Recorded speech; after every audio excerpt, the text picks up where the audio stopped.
My name is Tom Stamen. I am the University Archivist. I've been here since 2007. My job is to preserve and make accessible university records that have permanent value.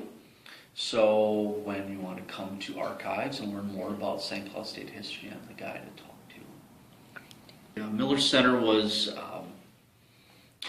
the groundbreaking was in September 1998, and they were digging the foundation of the building over on the east side. So this is the west side of the building with the 3 floors, and then the 2-story bit over there. And as they were digging the foundation of the building, and if you've looked online to our images, we have images of the building being built online. You'll see the gigantic pit. I don't say it's a pit, but it was just this huge hole in the ground that they were digging for the foundation of the building as well as the basement. And they uncovered human remains as they were digging the foundation. So that was in January 1999. And construction stopped until they could figure out what it was. And they determined it was white settlers. So it is not Native. It was not Native. That's what they were afraid of. It was Native Americans. But when they found remnants of coffins and metal and things that you'd find on gravestones of white settlers, graves of white settlers, then they had determined, obviously, with the study right here that you can get online, they determined they were white settlers. So it's a fascinating history of what was there. So while the construction of the building was going on, they were able to do work elsewhere. From January until May 1999, there was a history professor and some students. So this is, as you could imagine, the best way to learn. You're not just sitting in a classroom learning about how to excavate human remains. You were actually doing it, and you were doing it in the dead of winter too. And they found 21 grave shafts. 11 of them had remains in them.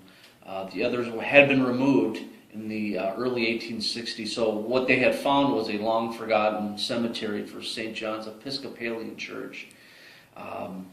And when the North Star Cemetery, I don't know if you're familiar with St. Cloud or not, but the North Star Cemetery over on Cooper and, I don't know what's that, 17th was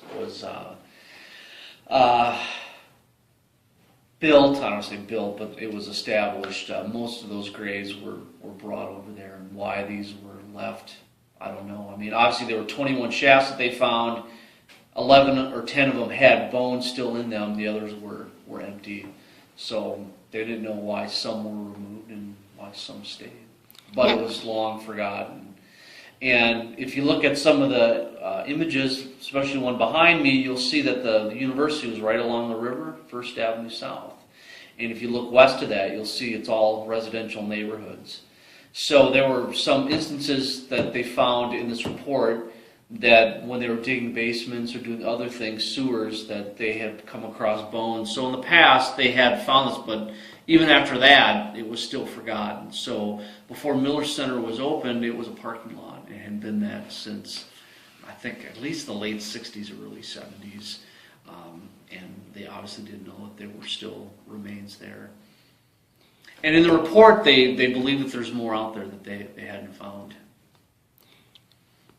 They had taken the time to find these remains and then study them, and then when they were done doing what they were doing, they reinterned these to the North Star Cemetery in the south part of town. So they're not in some museum or someone's lab somewhere. They were put to rest with everybody else that should have gone over there or did go over there.